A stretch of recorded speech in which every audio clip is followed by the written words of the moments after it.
Buenas tardes. Good afternoon, everyone. I'm delighted to be with you. I want to thank Mario for giving you the housekeeping and a bit of an introduction. We're going to talk today about a very important topic, immigration policy. And we have a lot to talk about, as you might imagine. If you have downloaded or looked at the handout that I provided, that could be very helpful to you. And I want to explain a little bit about the roadmap we're going to be using today and a little bit about the questions so that we can have this session be as productive as possible. As you see from the handout, we essentially have 4 segments. One is Immigration Policy 101 today. The second is practical issues.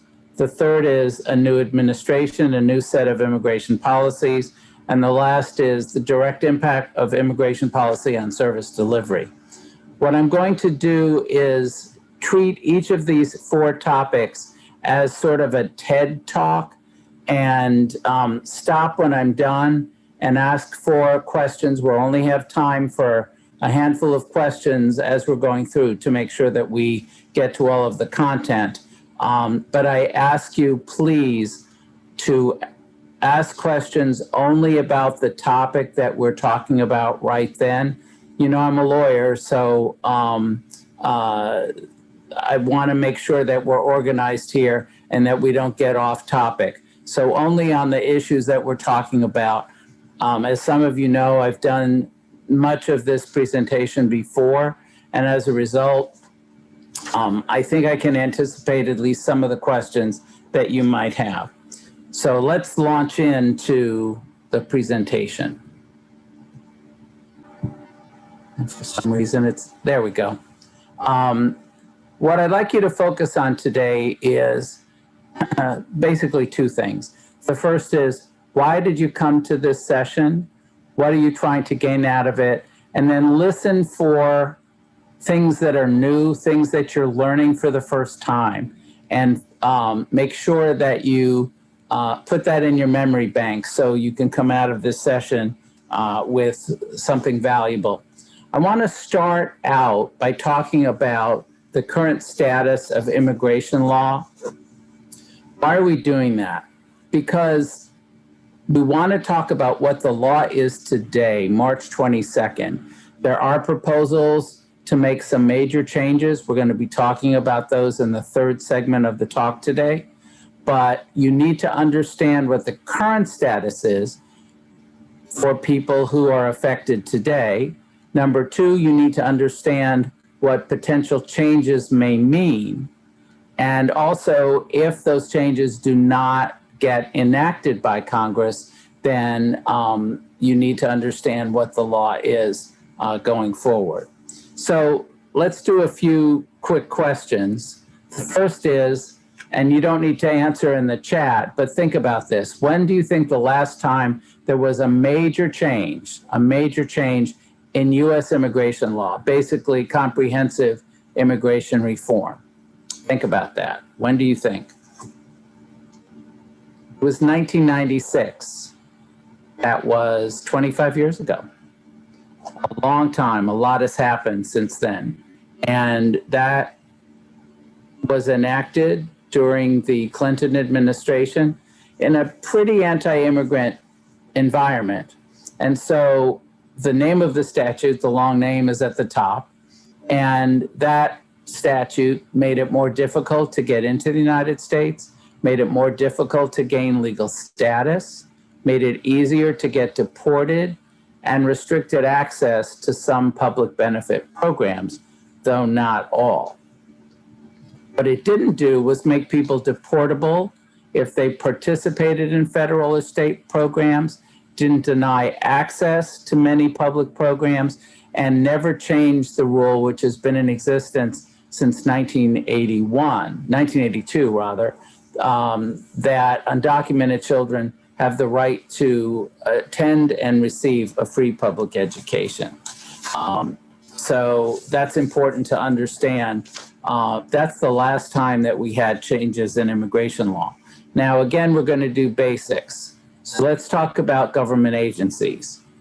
True or false? Most of you probably know this by now. The Immigration and Naturalization Service, INS, continues to exist. Think about the answer to that. Well, here's the answer. False, of course. When the U.S. Department of Homeland Security, DHS, was established after 9/11, the functions of INS were placed in that agency at DHS. Okay. And in that reorganization, 3 bureaus were put under DHS to undertake some of the INS functions. And here are the 3 bureaus. U.S. Citizenship and Immigration Services Bureau, CIS. I always joke, it's not that old TV show CSI, but CIS. What does that bureau do? They're basically the paper pushers. They're the folks who receive applications for visas. They're the folks who receive applications for DACA status, for renewal of DACA status, any kind of paper processing. The second, I think everybody knows, Bureau of Immigration and Customs Enforcement, or ICE. They're the enforcing arm. They're the people who do the investigations, the raids, and the deportations. And then finally, you have U.S. Customs and Border Protection, CBP, which is an entity that functions within 100 miles of the border. And those of you who are Texans are very familiar with those border stations that are located in a variety of places in South Texas, like Falfuria, where they stop everybody who's in a car to check and see what your status is. They also, of course, do the actual enforcement along the Rio Grande River and in the Sonoran Desert in Arizona, as well as in southern New Mexico. So let's talk about some basic concepts and vocabulary. And the first is sort of interesting, although a little confusing on some levels as well. In the law, an immigrant is someone who has been admitted to reside here, to live here permanently as a lawful permanent resident, an LPR, someone who's born in another country.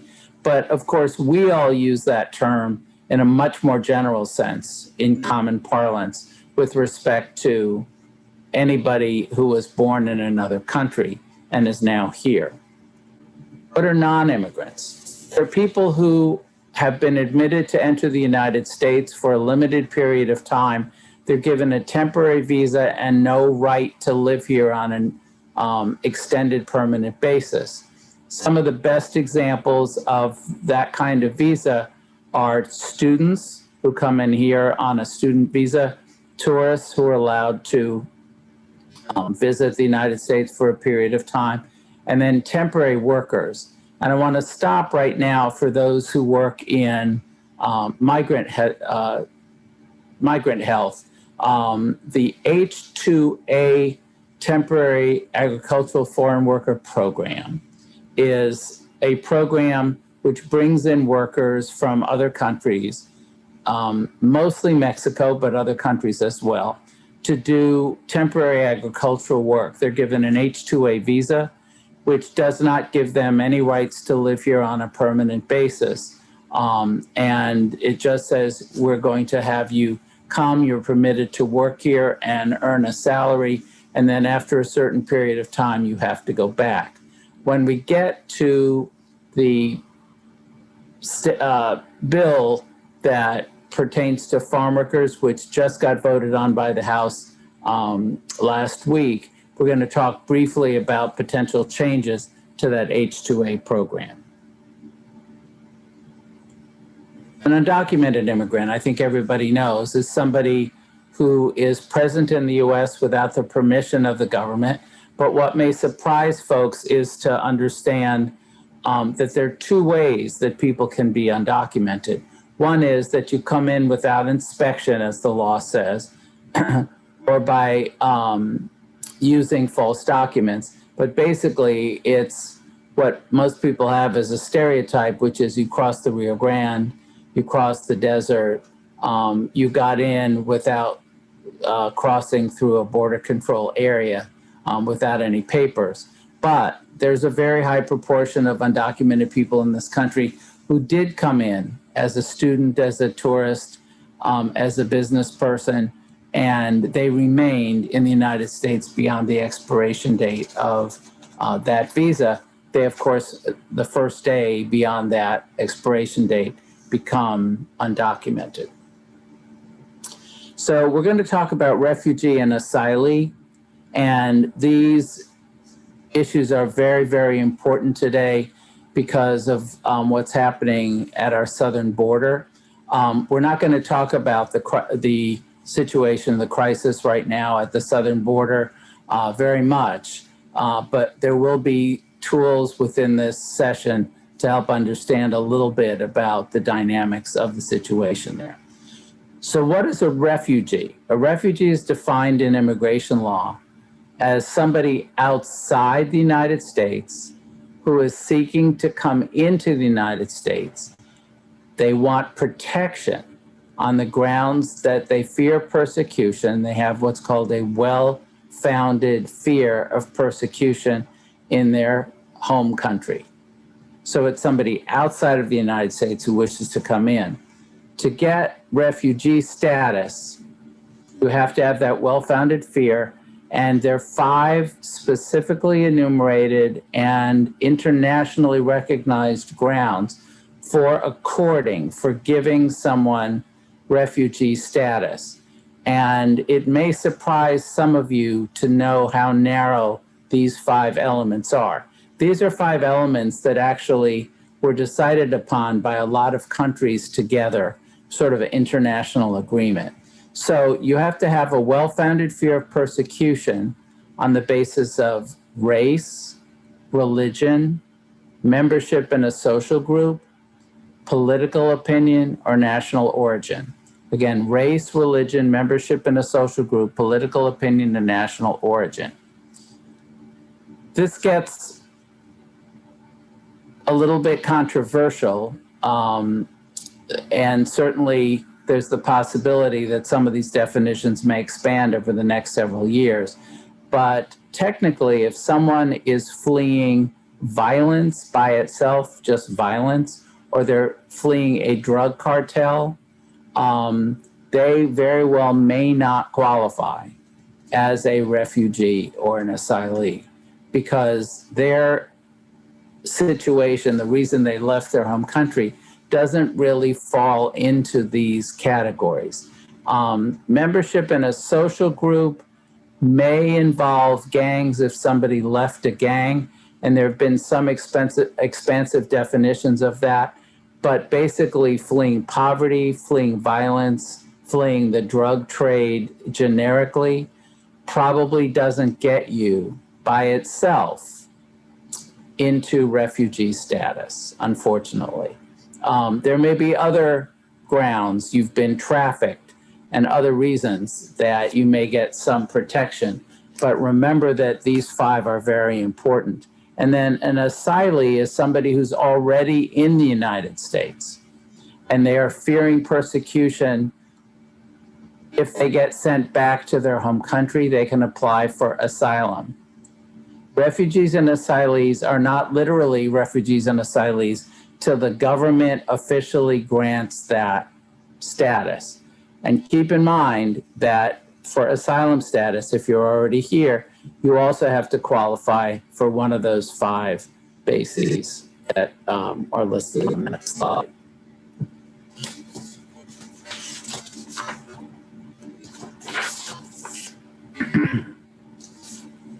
Refugees and asylees are able to apply to be legal permanent residents after 1 year. So you may have some people in your community who haven't been there very long, and they're getting green cards.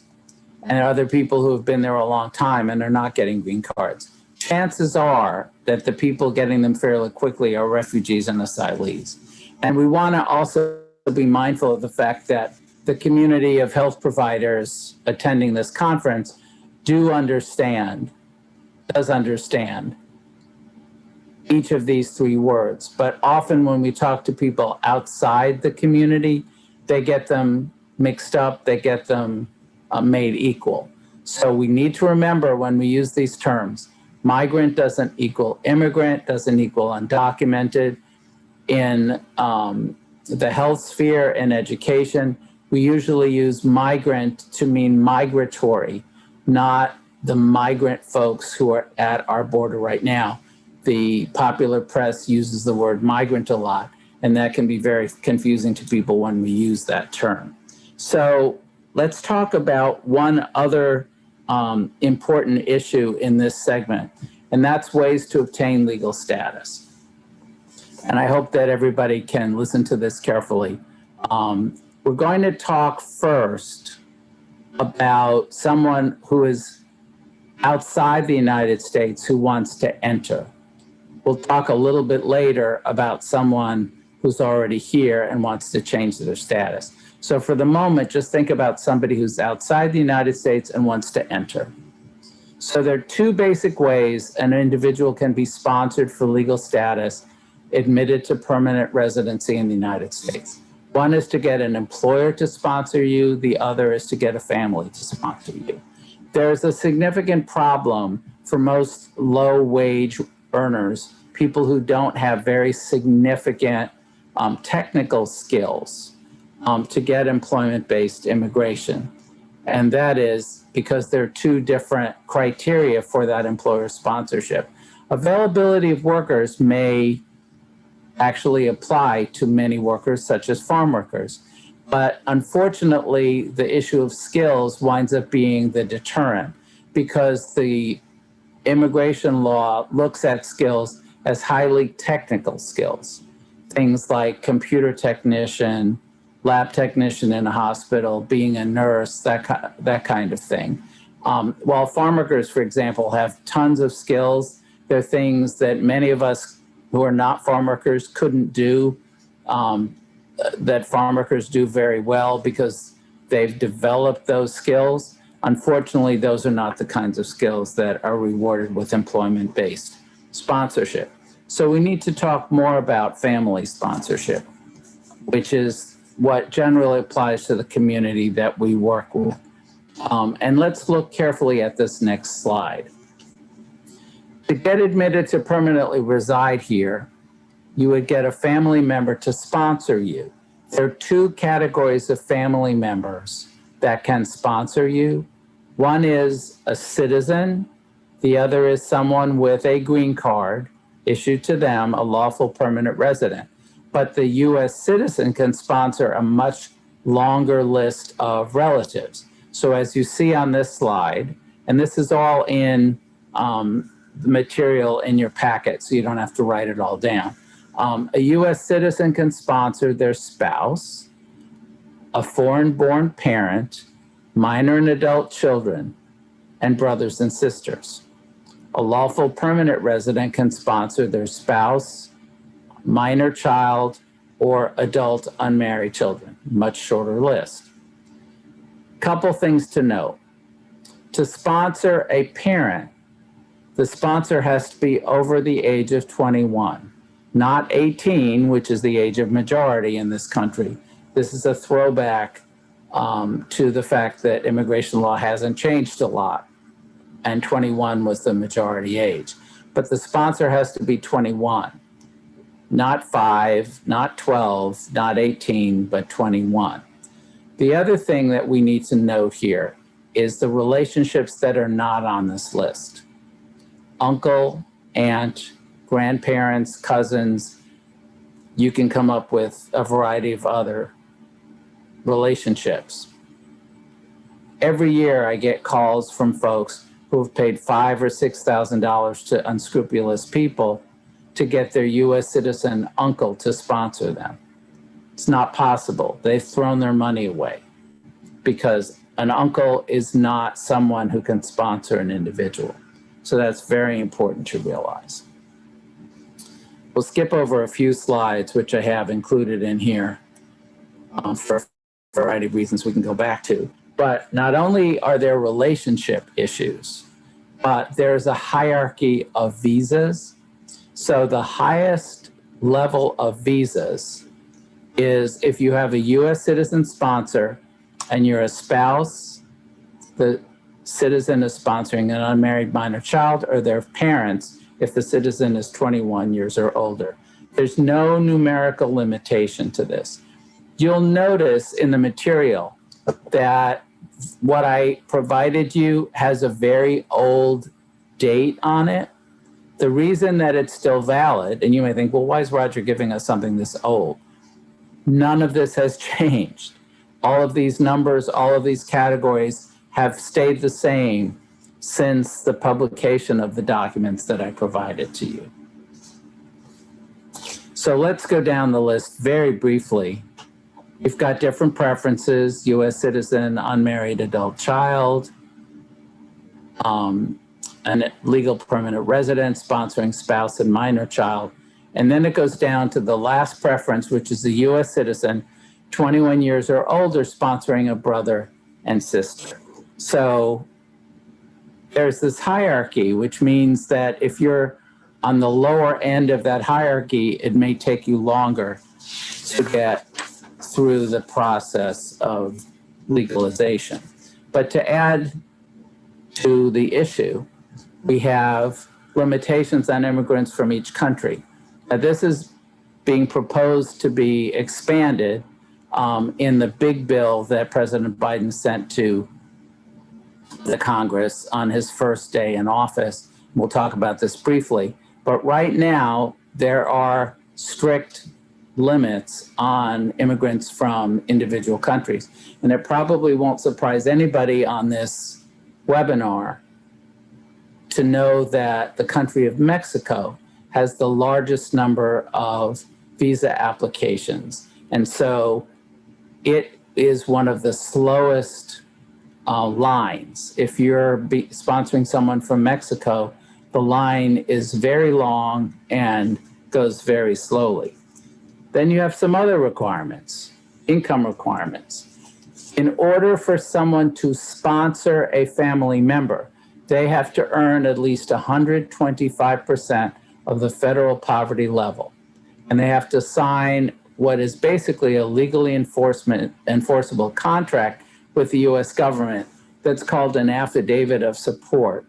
That requirement was added in the 1996 law. So you have limitations on who you can sponsor. You have a hierarchy of visas. You have limitations on the number of people who can come from any country.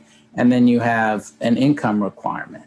Now, you should know that if you don't earn 125% of the federal poverty level, you can get a co-sponsor so long as you have the relationship that's needed.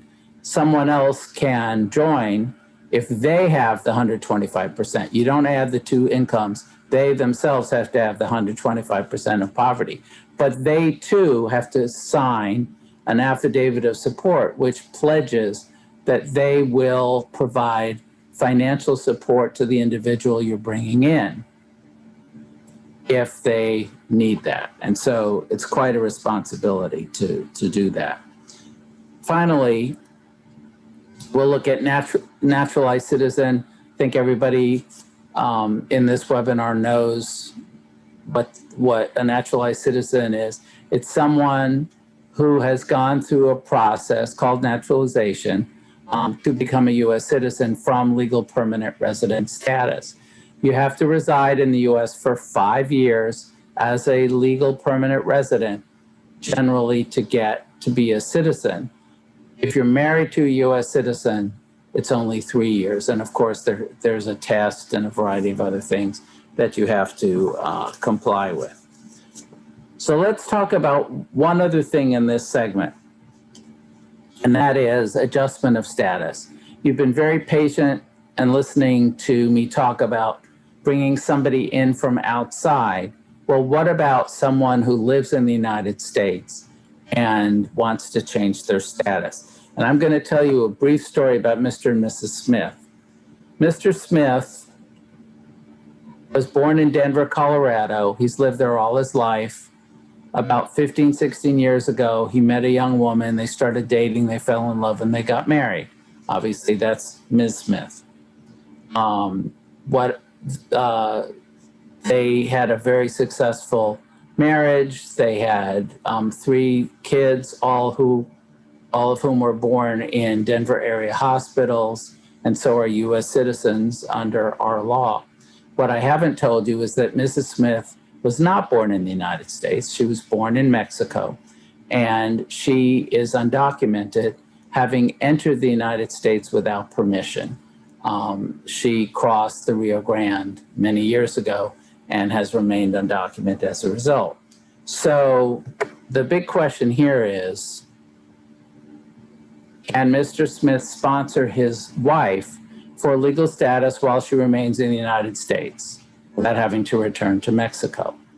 You may be surprised by the answer here. The answer is no. He can't sponsor her while she resides in the United States. There is currently no program that allows even a spouse to sponsor an undocumented spouse who entered the United States without inspection. There are a few little exceptions here or there, but the general rule, in fact, the rule really is that you cannot sponsor your spouse or any other relative for that matter. There was a program, some of you will remember, called the 245I program, which was a program for adjustment of status within the United States. The program ended 20 years ago, almost exactly 20 years ago, April 30th, 2001, and has not been renewed. So let's assume that the Smiths had gone to a lawyer to ask for their advice about Mr. Smith sponsoring Mrs. Smith for legal status. And they're crying, they're drying their tears after they find out that it's not so easy. And Mr. Smith has this idea, and he says, well, my wife still has relatives in Guanajuato. What if she goes back to Guanajuato and stays there, and then I'll bring her in on a visa? And the lawyer says, well, in principle, that would work. But in that 1996 law, we established some rules about someone who had been in the United States as an undocumented person. If you had been here 6 months, you're barred from a visa for 3 years. If you're here 1 year or more undocumented, you're barred from a visa for 10 years. 10 years. It's called the 3-year bar and the 10-year bar. Now, these have been proposed to be changed again in this omnibus bill that the president has sent to Congress. It's a very big bill. We'll talk about whether or not there's prospect for those. But currently the law is that there are these bars for having lived in the United States for a period of time.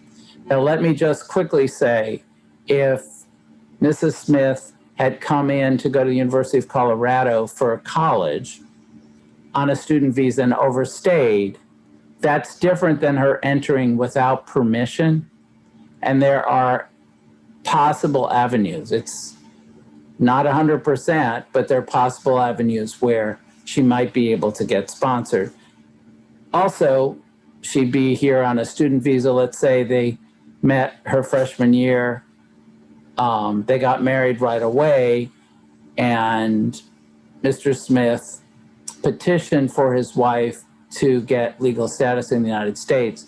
She has permission to be in the United States for 4 years with her student visa, and hopefully within that period of time, she could convert to getting a green card. But again, she never lost permission to be here, which is a very big point. So just a couple of cautionary things. Everybody's immigration situation is different. There might be a little fact that's different. Only an immigration lawyer is really skilled in asking the right questions and getting the right history. And we need to exercise extreme caution when providing information to clients or patients and not provide immigration or legal advice. Hopefully this session will have given you enough information to know that you need to send someone to a reputable immigration authority, a reputable lawyer, Catholic Charities, some other group. But they should only consult with a reputable person, and they should not be taking legal advice from a notary public or an immigration consultant. That's very important. Only a qualified immigration lawyer for this, because it's very delicate. And if something is done wrong, then the government knows that you're here without papers, and that can have a negative effect. I want to just touch on one other issue on this point, and that is that because it's so hard for undocumented people to be sponsored, a lot of people are pretty desperate, and if they hear a rumor that a notario has helped someone else get papers in their same situation, which generally is not going to be true, they may pay a lot of money to that individual to try to get their problem solved, and it may not be solvable. In fact, it probably isn't. And there have been lots of cases where folks, particularly notary publics, have been exploiting immigrants and have been charged with immigration fraud by various criminal justice entities. If you have a problem in your area with notaries doing this, you can go to stopnotariofraud.org, which is at the bottom of this slide, stopnotariofraud.org. And click on your state, and you'll find out where you can make a complaint about that individual. Okay, so we're also seeing, no surprise, a lot of anti-immigrant laws and ordinances and more open hostility to immigrants in the general population. That's no surprise to anybody who's participating in this webinar today, but we need to keep that in mind, and the kind of fear that many people have from the immigrant community about doing certain types of activities. I want to stop right here and see if there are any questions. And again, I'm going to be really particular here. Is there anything that you wanted to know about that we just covered about Immigration Policy 101? Not about anything else, but just about the legalization process or about any of the terms that we used or any of that. I want to find out from you whether you have any questions. Made, do you have a couple that you'd like to pose? One of the questions in relations to sponsorship is, does U.S. citizen, is it equivalent to naturalized citizen? Terrific question. Yes, once you're naturalized and you get your citizenship papers, you can sponsor someone else in an immigration context, but you have all the rights and responsibilities of a citizen who was born in the United States. Another question? The other question we can touch on at the end of the presentation as well. Okay, wonderful. Well, thank you all for being really good about holding questions on topic. So now what we're going to do in almost a lightning round is talk about some practical issues in applying immigration law. So can local police stop anyone and ask for immigration documents? The answer is no. The reason is that immigration law and immigration law enforcement is a federal function. So in principle, state and local police do not have the authority to enforce federal immigration law. So a local sheriff, a local police person can't stop and ask someone for documents. They may accompany people who are immigration enforcement folks from the federal government, but they by themselves cannot do that kind of enforcement. We have very commonly people being stopped in a car by local police, and sometimes it's a pretextual stop. There's a cracked taillight, which they might not have stopped someone for in a different circumstance, but that's being used as an excuse to stop and ask for papers. Immigration advocates do something which is a little bit against logic. They advocate to undocumented immigrants that they not carry false papers. You have less of a penalty driving without a license than providing something which is clearly forged, which becomes document fraud. And that can be very, very serious, a lot more serious than not having a license. What should you do when immigration officers come to your house? And I should say that there's quite a bit of material in English and Spanish in your packet about a lot of these things, about immigration officers coming to your workplace, what to do if an immigration officer stops you. We don't have time to talk about that stuff, and it's complex enough that it's better that you have it in writing anyway. But I do want to make this particular point, and that is that if somebody opens the door to an immigration officer, they may enter. But if they do not have a warrant, they're not allowed to enter.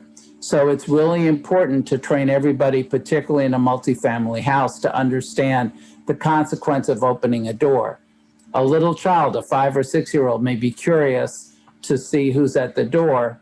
And if the parents are concerned, or there are people in the house who are concerned about immigration officers, everybody needs to be educated in the house about the consequences of opening the door.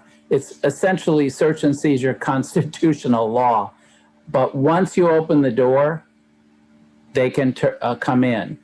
They do have a right to come in regardless if they have a warrant, but you need to see the warrant. It needs to be with a proper address. It needs to be signed by a judge. Often they're blank, and that's not a valid warrant. A few other principles. Remember, undocumented children have a legal right to attend public school where they live. And we want to talk about immigrants and government benefits. School lunch and breakfast programs have no immigrant restrictions. No Social Security numbers are required to participate. A super important program for kids. And then something that I think all of you know, but just to remind you, undocumented parents, though they may be very fearful about doing this, may apply for benefits for their citizen children, even if they themselves do not qualify for those benefits. So if the kids are citizens, the parents, even undocumented parents, can apply for Medicaid or food stamps if the family is low income enough. We are going to talk later about public charge because that rule has changed happily, but we won't touch on this right now. Just wait a couple minutes and we will get to it. And then I also want to remind you that there is a requirement with federally funded programs to ensure that there is translation and interpretation. All of you in community and migrant health clinics know this, but you often have trouble when you go to a hospital in a community that has a sizable population that doesn't speak English, and there's no one in the hospital who can do the translation or interpretation. And you from the community or migrant health clinic wind up having to do it.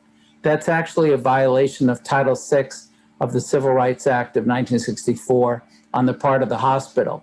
Because if the hospital gets Medicare or Medicaid, in other words, any federal financial assistance, they're required to do the translation or interpretation. And we have a case during the Obama administration where a particular hospital in California had not provided language services in indigenous languages. And they agreed after Department of Health and Human Services went after them to do that. And then there's a volume here which may be of help. I'll leave this on just for a moment. And it's a volume that you might want to read if you're interested in this issue. So we've now gotten to the second segment, which is about these principles. We're about to go into all the new developments, as you see from the agenda, but I wanted to see, Mario, if there were 2 or 3 questions in this segment that people wanted to ask. Yeah, jumping back to naturalization, are naturalization classes meant to be free, and who is qualified to offer them? That's a good question. I think anybody can offer them, but it's important to, if you're helping somebody find a class, it's important to go to one that's high quality. because they won't all be equal, just like a lot of different learning situations. They should be free, but I think there are sometimes entities that charge money.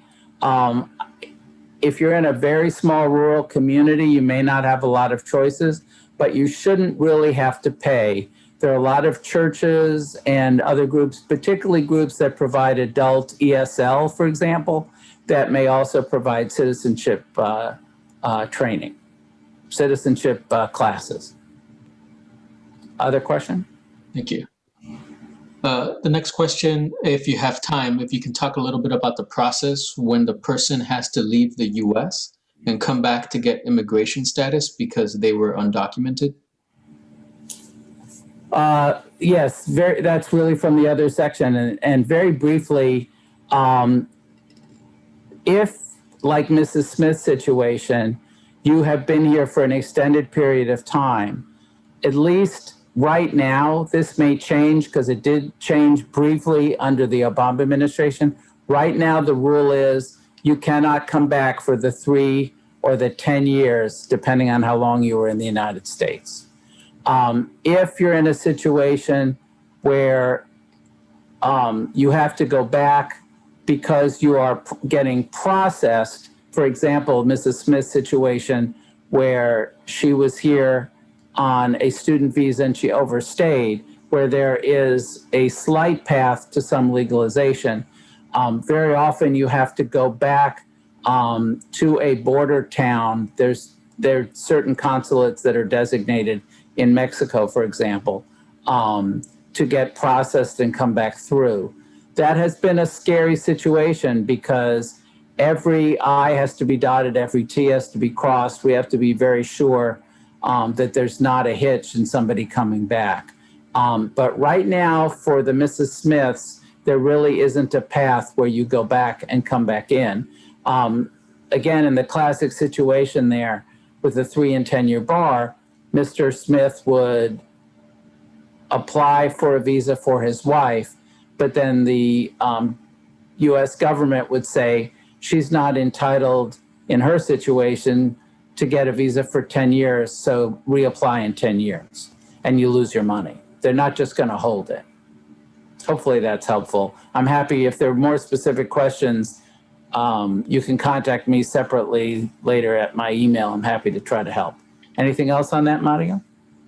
This one's a little different. It's going on charges. What are the true limitations of the public charge?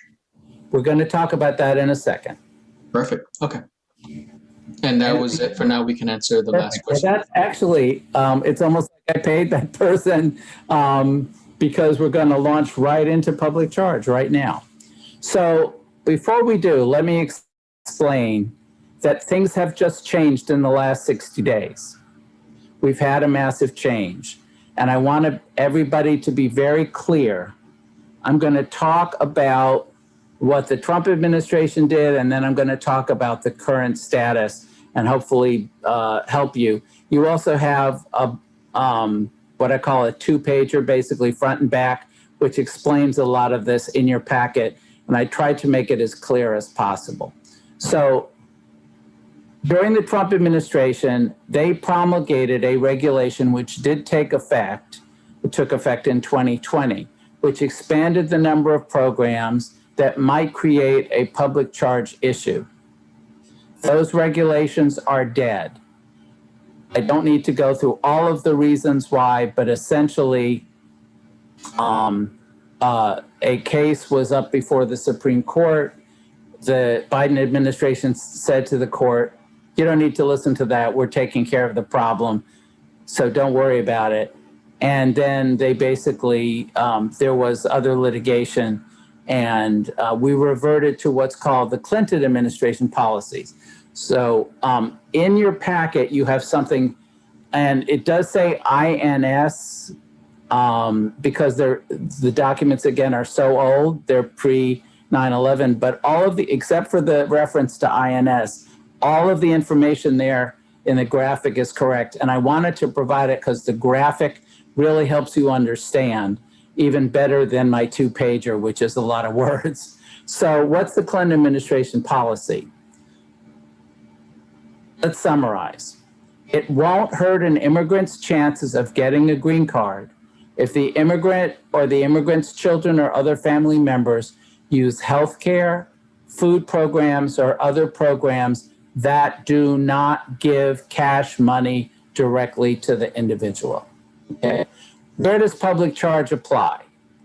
It applies when you're trying to get legal permanent resident status, generally from undocumented status to legal permanent resident status, or when you're trying to get into the United States on a visa and get a green card. The irony of that is if you're in another country, you're not going to use U.S. government federal programs. So it really just applies to people in the United States. It only applies to people who are trying to get a green card. If you have a green card, you cannot lose your green card because of participation in these programs. If you're a citizen, you cannot lose your citizenship, or you won't revert to green card status if you use these programs. This is only relevant to people who are seeking a green card. Okay, so what are the programs that could create a problem? They're going to look at the totality of circumstances, only one element of which is these programs, and we've just blown this issue way, way out of the water. So it's only one issue. But here are the programs that could potentially be issued. These are all cash welfare programs that give you money. Temporary assistance to needy families, or TANF, supplemental security income, SSI, or general assistance. And then look at the last bullet, or the immigrant is in a nursing home or long-term care, and that's paid for by Medicaid or other government funds, which is quite rare as well. The only other problem is if the only source of support is the cash welfare received by the immigrant's children or other family members. But that's very rare because most of the folks we work with work very hard, maybe multiple jobs. And so usually there's more income coming in besides the cash welfare, the TANF or SSI or general assistance coming in from the immigrant's children. So TANF, SSI, general assistance, and long-term care. Those are the only programs under current law, March 22nd, 2021, that can create a problem. Refugees and asylees do not have this problem at all. Public charge does not apply to them. And you can't lose your green card if you have it, if you use any of these programs. You can't leave the United States for more than 6 months if you have a green card. That could be a problem. Okay. And there are other situations that are very rare. But let me explain why this has been really frustrating to many of us, including I know many of you who are participating today. First of all, if you go back to the programs that are on the problematic list, TANF, supplemental security, income, SSI, or general assistance, or Medicaid paying for long-term care, those programs, as all of you know, if you're undocumented, you're not eligible for any of those programs. In fact, you're not eligible even for the programs on the Trump list, which included food stamps, which is called SNAP, housing programs, Medicaid, and other things, okay? So the Clinton cash assistance rule applies, but undocumented individuals are not eligible for the programs. So people are really nervous about participating in any program, and the reality is they can't participate in the programs that could create an issue. And then sadly, many undocumented individuals currently have no current path to a green card. That may change with this Congress, but right now, again, March 22nd, many undocumented individuals have no current path to a green card. Think of all of the Mrs. Smiths that you have encountered or that have come through your clinic.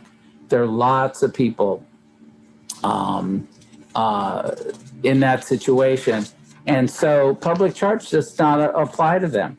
And yet we have an enormous amount of fear within the immigrant community by participating in federal programs. There are no programs in public schools, school lunch, ESL, migrant ed, special ed. None of those programs can create a problem. Remember, only the cash assistance, TANF, SSI, general assistance, and then support for long-term care. So that's public charge. Just as a reminder, here's a list of federally funded programs. There are state programs as well, particularly on the West Coast in some states, but federal programs for which undocumented people are eligible. You know these, but here's a reminder. WIC, Head Start, clinics, emergency Medicaid, which you understand is not regular Medicaid, but it is assistance to stabilize somebody in a life-threatening emergency in a hospital. That hospital can get reimbursement even when they're assisting an undocumented person if it is to stabilize them from life-threatening status. Free or reduced lunch and free public schools. Okay, the next thing I want to talk about is the DACA program.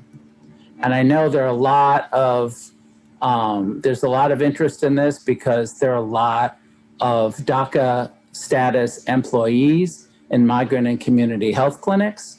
And there are also a lot of people in communities where we live who have DACA status.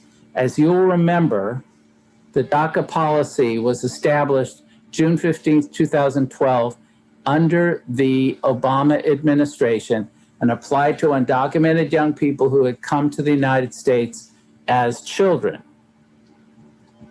A couple of more questions to wake you up here at this stage of the game. The DACA policy is the result of an executive order issued by President Obama.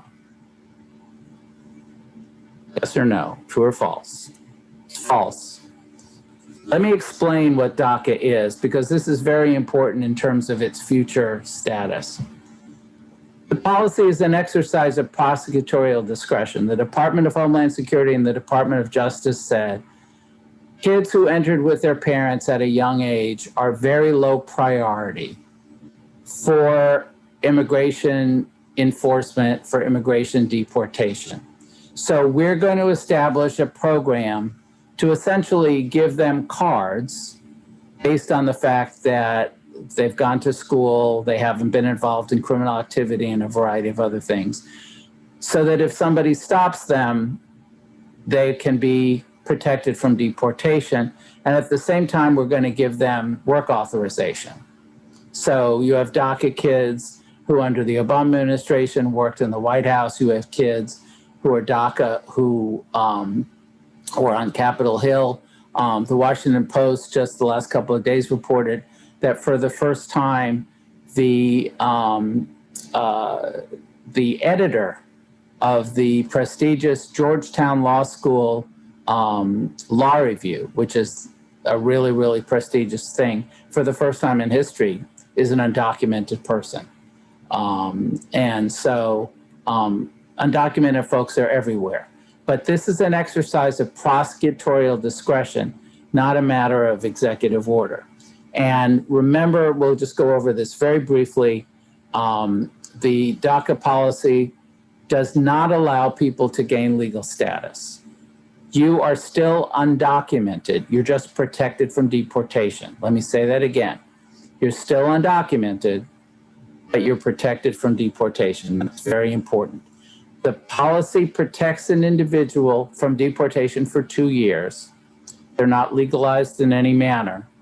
They can apply for renewal for an additional 2 years. And let me just reiterate a couple of the elements of eligibility just to remind you, because this is material for reasons I'll explain in a moment. You have to have come to the United States before your 16th birthday, and you have to have lived here since June 12, 2007 and up to the present time. And you had to be present in the United States on June 15, 2012, at the time of making your request for deferred action. There are many younger people who came after 2007 and so they don't qualify for DACA status. This year and last year were the first years that we had kids who were starting not to have DACA protections, who were graduating from high school because they couldn't apply new. Now, as you'll see in a moment, they can apply new. But there are younger kids who have not lived here continuously since 2007, and therefore are in a situation where they cannot apply for DACA protection. I'm going to skip over the other requirements. We can go back over those in a moment. You have to have been younger than 30 years as of June 15th, 2012, as well. But let's talk about the litigation history. President Trump ordered the DACA program to be ended on September 5th, 2017. And I won't go through all the slides that go through the long and complex history, but essentially 4 federal courts stopped this program from being ended. But none of them allowed somebody to apply for the first time. From September 5th, 2017 until this year, that's basically almost 4 years, people were not allowed to apply new. All they could do is just apply for renewal. And then I'm going to skip through these slides that have all that history, but the cases went up to the US Supreme Court, and they decided that the Trump administration did have the authority to revoke the program. Because remember, it's an exercise in prosecutorial discretion, and an administration can change that policy. But the administration had not followed federal administrative law. They hadn't followed the rules about how you revoke a policy. So the program had to continue until such time as they followed proper administrative procedure. Okay, so I won't go through all the things that happened after that. The Department of Homeland Security issued a memo that got invalidated. So let's come to today. Basically, the situation is, as of the beginning of the Biden administration, that you can apply for the first time if you qualify. So you have to have been here back in 2007, but you can apply for the first time. And of course, you can continue to apply for renewals for 2 years. It is for 2 years, even though the Trump administration tried to change that. So the DACA program continues. And the thing to know about this is that there is a case in Texas with a judge who has a reputation for not liking this program, and he said so publicly in opinions he's issued. And he may declare that the program is invalid, and that itself would have to go all the way up to the US Supreme Court again. And we don't know what's going to happen. So administratively, right now, the program exists. We cannot guarantee that it will continue to exist exactly in the same form, but fewer and fewer people are eligible because of that initial 2007 date. So let's talk about a few other things. We'll talk about immigration enforcement. Essentially, under the Trump administration, there were no priorities. Anybody could be deported. Under the Biden administration, they changed the priorities. And the priorities are people who are involved in criminal activity or with a criminal background, or who are in jail serving sentences for criminal activity. If they're undocumented, they will be deported. So that's a change in priorities. In terms of deportations or arrests, let me tell you about one other thing, and I included this memo in your packet. In 2011, under the Obama administration, and this was never changed during the Trump administration, it still had its impact. It still was in effect. The memo said that enforcement of immigration law was discouraged in schools, houses of worship, and hospitals. And the Department of Health and Human Services, federal department, has extended that to where you work, community and migrant health clinics. So there should not be enforcement on the grounds of schools, houses of worship, or hospitals.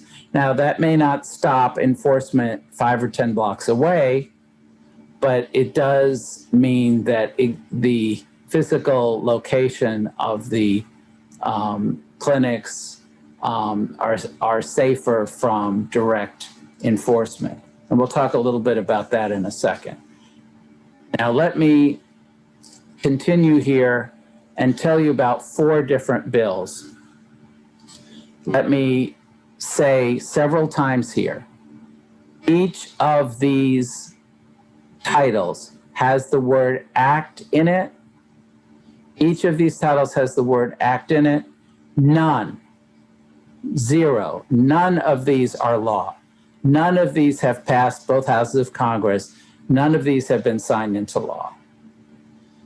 So let's go one by one and describe these pretty briefly so that you understand what they are.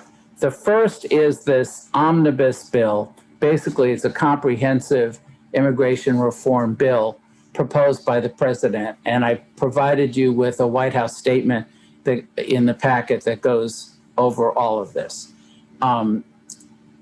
This statute, if it were enacted in its current form, would establish an 8-year path to citizenship for undocumented immigrants who arrived in the United States by January 1st of this year. It provides an expedited path to citizenship for farm workers and those who would be eligible for DACA. It replaces the word alien with non-citizen in the law. So no one could be called an illegal alien anymore. It would be an undocumented non-citizen. The per country caps on family and employment-based legal immigration numbers that we talked about much earlier, those would be raised.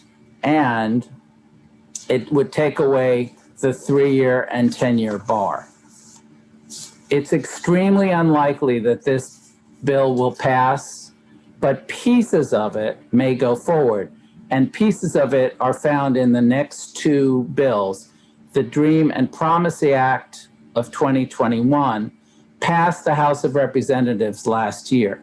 And that bill would give conditional permanent resident status for 10 years, essentially to dreamers, okay?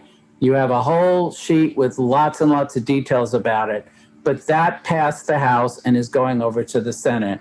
That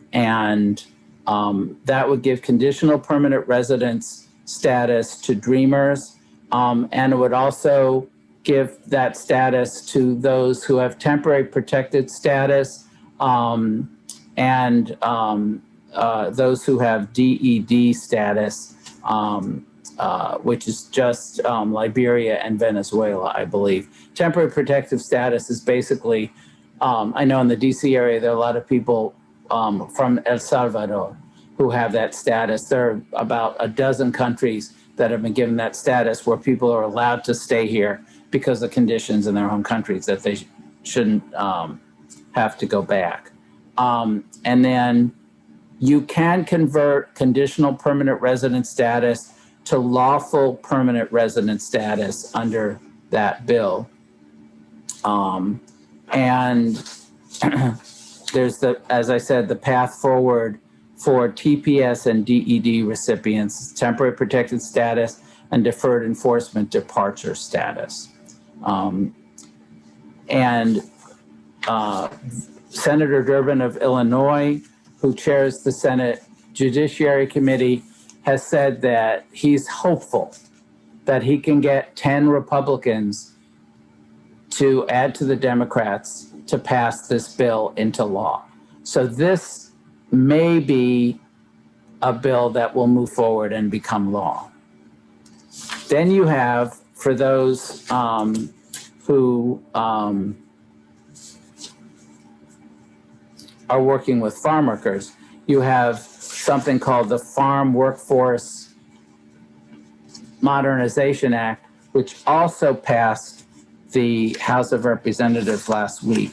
And essentially, that would reward farm workers. It's pretty complex. And again, you've got stuff in your packet, but it would allow people who had worked for a number of years to get CAW status, cost status. It's a temporary status, which you could then convert to permanent resident status if you continue to work a certain number of years.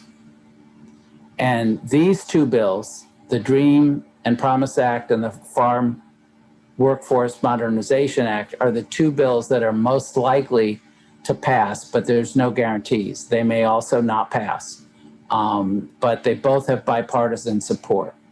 And then finally, just this past week, it doesn't even have a bill number yet.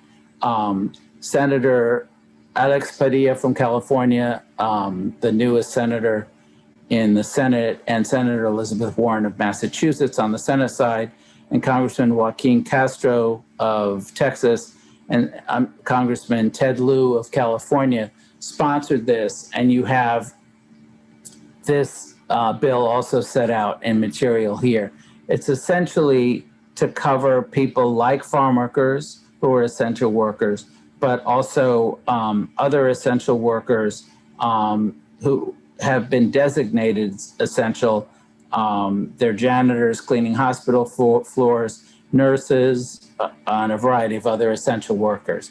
So you've got a lot of potential movement on the Hill. If you want to read more about these, we could do a whole 2-hour session just on these 4 bills.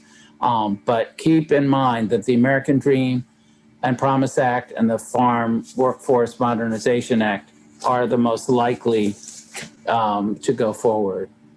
So let's talk very briefly, and then we'll go to questions. I've skipped over questions for the third section, so we can just go to the end, and then Mario can help curate the questions, and there'll be additional ones at the end. I want to just review a couple of things, some of which may be very obvious to you, but some information that I've gained by talking to a lot of clinicians, and things we need to think about with respect to overcoming barriers for clients and patients who may be very afraid to use community and migrant health services. So we want to prepare health center staff for policies on public charge, that the rules have changed again, and they go back to the Clinton rules, which we've talked about. And so the things that are provided in a health clinic are not issues for public charge. Convincing folks from the community can be a challenge. What I always suggest is if you get some community members who understand this issue fully, if they explain it to other community members, that can be the most effective way of convincing people that certain benefits are not a problem, like WIC is not a problem, other things are not a problem. But of course, if you're undocumented, you're not eligible for the programs that potentially are problematic as well. Think about immigration enforcement. Think about your health center. We've got the sensitive locations memo.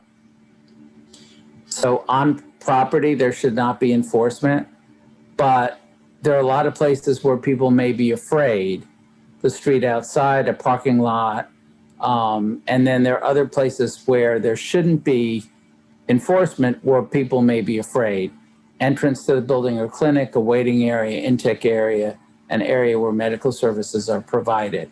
And we'll talk about each of these very briefly So you can be thinking more about what's going on in your center. I've learned this from a director of one of the big clinics in the Northwest. It's really important to consider training on these issues by roles in the clinic. Everybody's got a different approach, a different job. And so it's important that people who have these different roles understand the stuff that going to intersect with their job about immigration policy.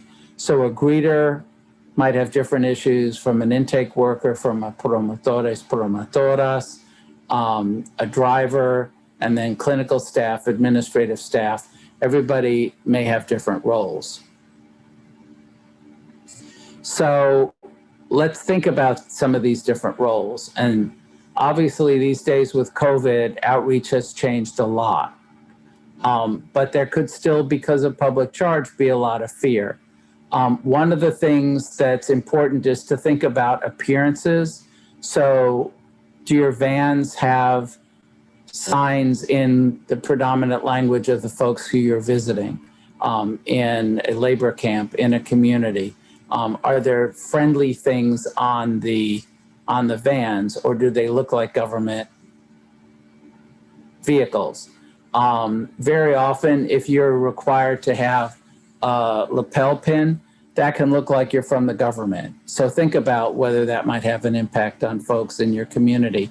And then one thing that people have been very concerned about, and again with COVID, we haven't had that in the last year, but we used to have a lot of community health fairs and things to bring people together. But folks have been afraid of going where people know that maybe a certain population will arrive, and whether it's an immigrant population or a certain group of people from a certain country, and they're afraid there could be immigration enforcement. Intake is really important, and the whole privacy issue is very important. How close is the seating and the standing to where people are giving personal information? This is a pretty good distance in this one. This one's a little bit closer. You see the one fellow with the hoodie, he's pretty close and could hear, and that might scare some people. The best thing to do would be to take that personal information in the clinical area. Most clinics may not have the kind of space to do that, but that's something to be thinking about. And then medical personnel need to be thinking about immigration issues as well. There's a lot of stress issues for little kids as well as for the parents with respect to immigration enforcement. You may see nutritional issues or other health issues because people are not taking advantage of programs that they could apply for, but they're afraid because of public charge. All those things are things that we need to be playing with and are important both for outreach and welcoming people, but as well as delivery of services. And executive and administrative personnel need to understand as well the impact of immigration policies and enforcement. How do we overcome the misunderstandings about public charge? How do we undo some of the fears that may have occurred over the last 4 years because of different policies? And staying on top of all of the administrative and legal developments in these areas. I should say that I included in the packet, after the description of the president's bill, which came from the White House, an analysis by National Immigration Law Center that's a few pages. And frankly, it's extremely critical of some aspects of the bill as it affects healthcare. And I wanted you, while you may not agree with it, I thought it would be stimulating for you to see, and it might make you think about whether certain provisions may be helpful or not. Transporting patients can be very fearful if there's immigration enforcement or you're within the 100 miles of Border Patrol. And then location, physical plant of the health center, and the neighborhood, what's going on in the neighborhood. parking lots, all that stuff.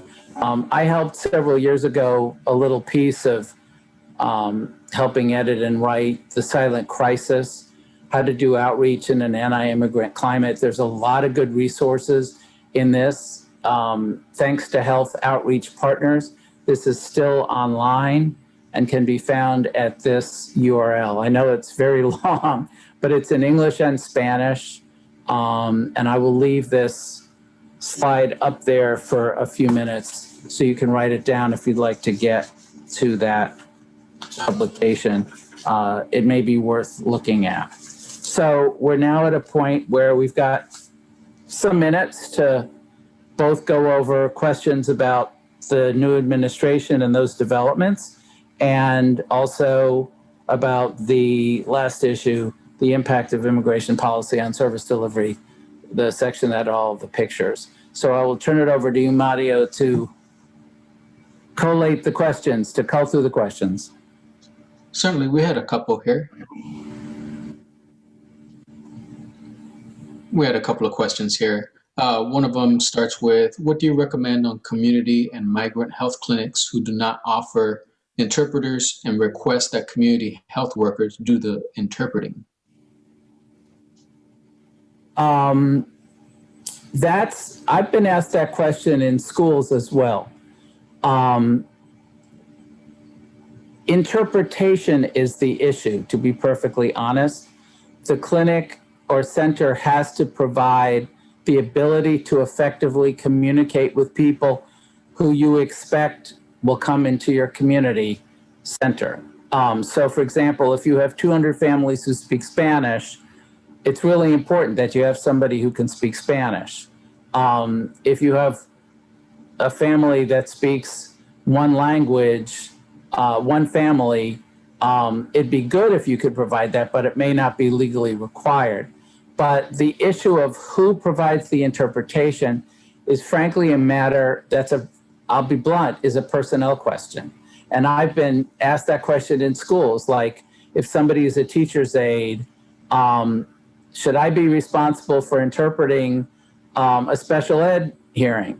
And my answer there is, well, that's a question between you and your employer. What is your job description? Is the interpretation included in your job description? Are you a competent translator? Because competency is required by law. Just because you speak another language doesn't mean that you're a competent interpreter or translator, as our wonderful interpreter knows. And many people on this webinar probably speak more than one language, but it can be exhausting and very difficult to do the interpretation. So I don't think short answer, I don't think there has to be a dedicated interpreter, but if you feel that it's interfering with your other duties or you feel you don't have expertise, that's an issue that diplomatically needs to be raised within your center. Thank you. Thank you for answering that. Another question is jumping back to public charge. Okay. Yeah. If a person is, and they thank you for the answer, and they also comment that this is a great presentation, easy to follow. So another question jumping back. That cleared. Yes. Another question is jumping back to public charge. If a person is trying to get a green card and they have U.S. citizenship, can they apply for the children and not get affected by public charge? Okay. You cannot have a green card and U.S. citizenship. Once you have U.S. citizenship, you give up your green card. Because green card means legal permanent residency status. Citizenship has a lot of other rights and responsibilities. Someone with a green card can't vote in a federal election, but someone who is a citizen can. So perhaps the individual could clarify. I don't know if they can write quickly enough, or they can write me directly at my email, which we'll put up in a moment. And that person and I can even talk on the phone and get that clarified. But you can't have both status. Read the question again, and I'll see if I can answer in both circumstances. Sure. The question was, let me get that out right here. The question was, if the person has U.S. citizenship, can they apply for the children and not get affected by public charge? Okay. So once again, in this situation, public charge does not apply. If you have a green card, you cannot lose your green card because your kids are getting services. If you're a citizen, you can't lose your citizenship if your kids are getting services. The only time public charge applies if you're trying to get a green card. You don't have a green card yet. You're some temporary status or you're undocumented. And that's the only time that public charge actually affects. So if you have a green card or you are a citizen, public charge is completely irrelevant. But remember, if you're undocumented, public charge really won't apply to you because you can't participate in the programs that are an issue.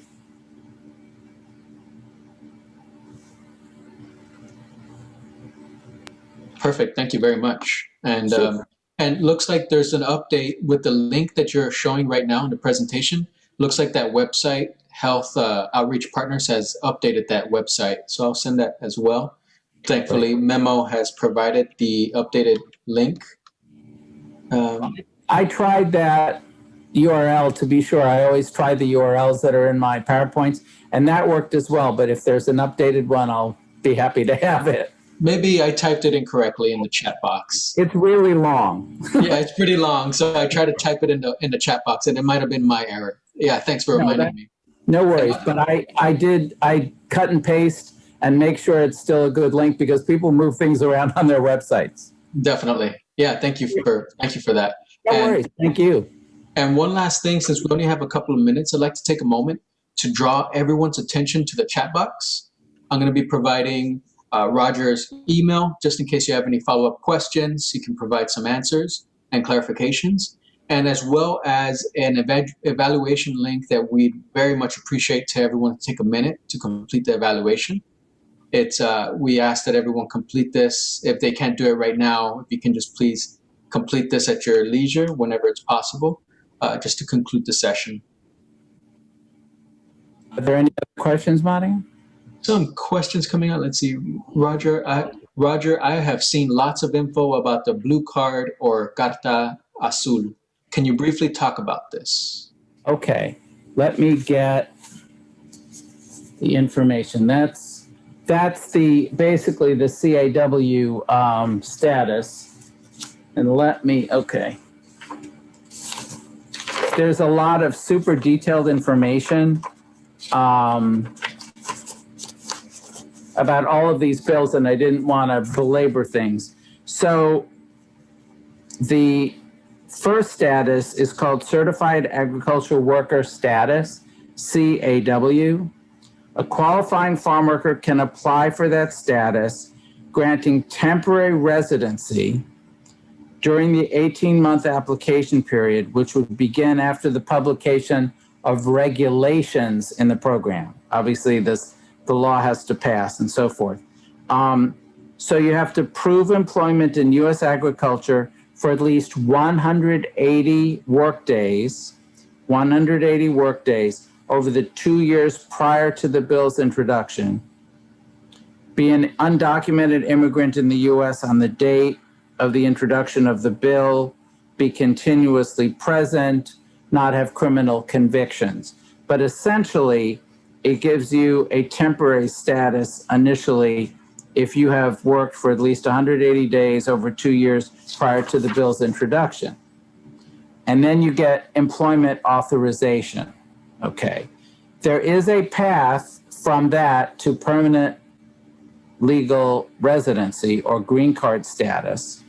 And to earn that, someone with that CAW status would be required to perform agricultural work for at least 100 work days per year for either the next 4 years, if they've worked in agriculture for 10 years or more prior to enactment, or 8 years if they've worked fewer than 10. You see how complicated it is. And there are a lot of good sources on this, but the CAW status can change to a green card status if you've worked for a long time in agriculture. You may have to work even longer if you haven't done it for 10 years. And then they're suggesting, and I mentioned this earlier, the bill, not suggesting, but the bill does have changes to the H-2A worker program, which many farmworker advocates have had some problems with in terms of how it's affected both domestic and foreign workers. And it's attempting to provide more guarantees about housing, to increase wages, and to cut down on some of the problems in the program. And it's sort of interesting because in the short statement from President Biden coming from the White House, it actually very interestingly acknowledges that there have been some excesses or problems in the program, which I've really not seen very, very frequently coming out of the White House about the H-2A program. So we're hopeful that this bill will go to the Senate and do well. It got stronger bipartisan support in the House than even the DREAM bill, which bodes well for the Senate. But of course, again, you need 10 Republican senators in addition to all of the Democrats to vote for these immigration bills. So we don't know what's going to happen, but you'll have all of this information in your packet. Excellent. Thank you. Thank you for answering those questions. There was two other questions we didn't get to answer. They were pretty. There was one was a hot topic button, and so I think it'll be better off of the session. That sounds good. Yeah, I think this wraps up the time for now. We're already going over time, but we want to appreciate everyone's attendance, completing the evaluation link that I've provided as well, and thank Roger for attending and providing this great presentation. Thank you, everyone, for attending and participating. Great questions, and I hope that this was helpful in ensuring that many immigrant patients and clients are able to get access even more easily to your clinics than they have before, and that you think of creative ways of overcoming some of these barriers.